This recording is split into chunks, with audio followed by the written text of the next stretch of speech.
Hi, this is Prithviraj, and today's topic is Warshall's algorithm, which comes under Module 4 Dynamic Programming. First, let us see what you mean by dynamic programming. It is a method of solving problems with the overlapping subproblems, and every subproblem is solved only once. The result of each subproblem is recorded in separate table that gives the solution to the original problem. That is called as a dynamic programming. And some of the applications or examples of dynamic programming are multi-stage graph, 0 bar 1 knapsack, Floyd-Warshall algorithm, and Bellman-Ford algorithm. Before going to discuss about Warshall algorithm, let us see a term called transitive closure. Let us take G is equal to V comma E be a simple graph where V is the set of vertices and E is the set of edges. Let n be the number of vertices in a graph and the matrix P with the size m into n, m cross n, with the elements are given as P of ij. So P of ij is equal to 1 if there is a path from I to j, and it will be marked as 0 when there is no path. So that is called as a transitive closure. Wherever you find 1, that indicates that there exists a path from one vertex to another vertex. If it is 0, then that indicates that there is no path. Matrix P contains only zeros and ones, hence this is also called as bit matrix or Boolean matrix. Now let us see the steps to perform Warshall's algorithm. First is to calculate the adjacency matrix for the given graph. Second, select the first row and first column of a matrix. Then for each row and column, we have to compute Rk of I, j, which is equal to Rk minus 1 of I, j, or Rk minus 1 of I, k and Rk minus 1 of k, j. And after this, update the new value in a given matrix. And repeat this process until we compute all the rows and all the columns of a given matrix. Now this is the problem given. Apply Warshall's algorithm to compute the transitive closure for the following graph. And within this graph we have 4 number of vertices and the graph is a directed graph. And we can note one more thing, there is no edge, there is no weight given in a edge. So let us take the graph first, and as per our first step we have to calculate the adjacency matrix for this given graph. And this is the adjacency matrix for including all the vertices of a graph, and wherever we see 1, that indicate there is a direct path from one vertex to another vertex. Next is to select the first row and first column of a matrix, and we'll take or we'll consider this matrix as R0 or R0 or of 0, and we'll take the values, in a row wise as well as column wise, the values are non-zero values. So as a column, so if you consider the column, we have a non-zero value at d comma a. So we'll record that value, and only one value is present in the column, which is a non-zero value. And if you see the row wise, there is only one non-zero value is present, that is a comma b. Then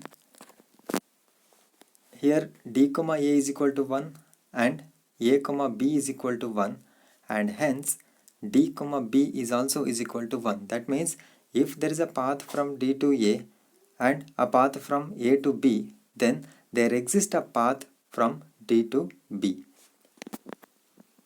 So we have to update this new value in a matrix.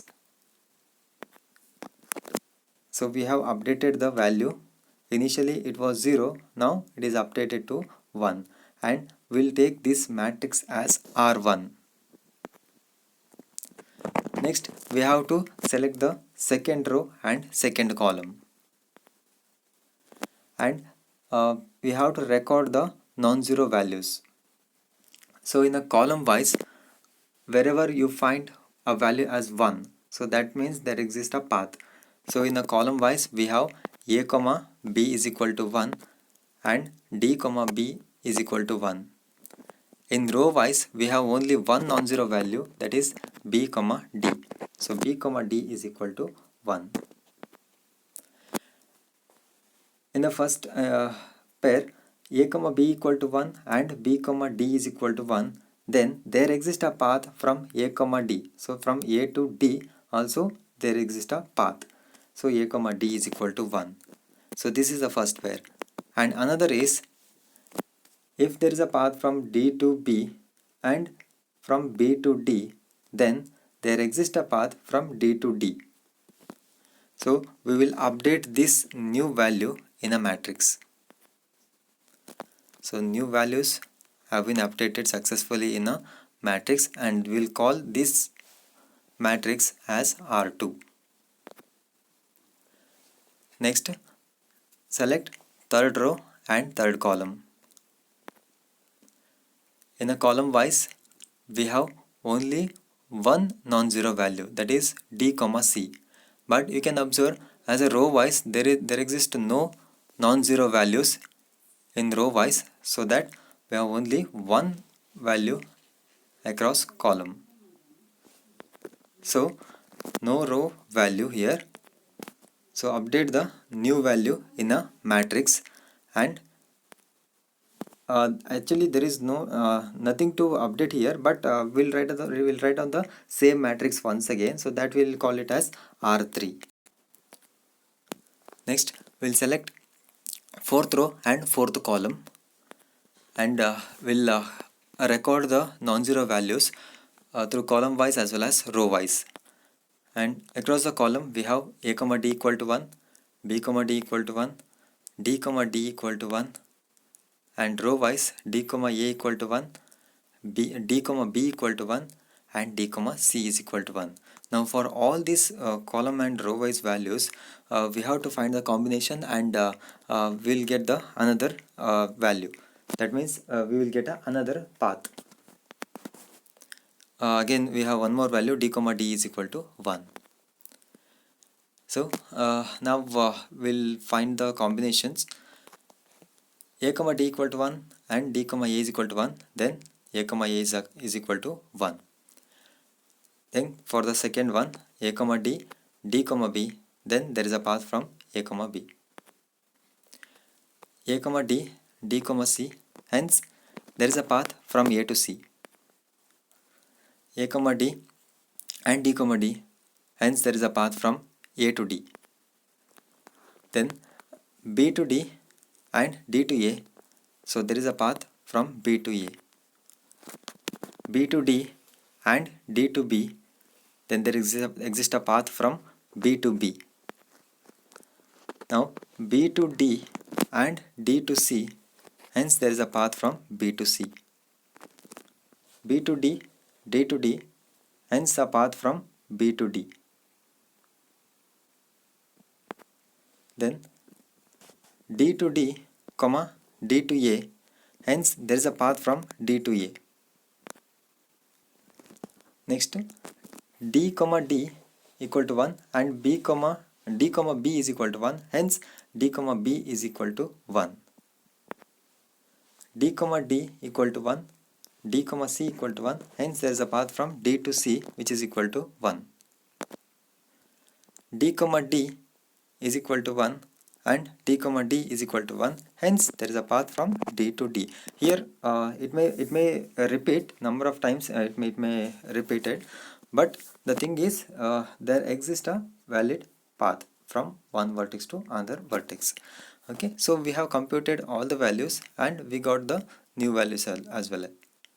So here we'll update the newly got values in a matrix.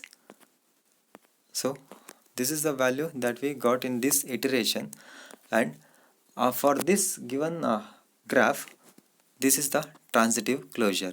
So in the transitive closure, we can observe wherever you find 1, that means there exists a path from that vertex to another vertex, and only one row, that is called as a C, that is 0. That means from C there exists no path to any of the vertices. So that's all about Warshall's algorithm. So this is the problem for you. For this given graph, you have to find out the transitive closure and you have to submit your answer in the Google Classroom. Thank you.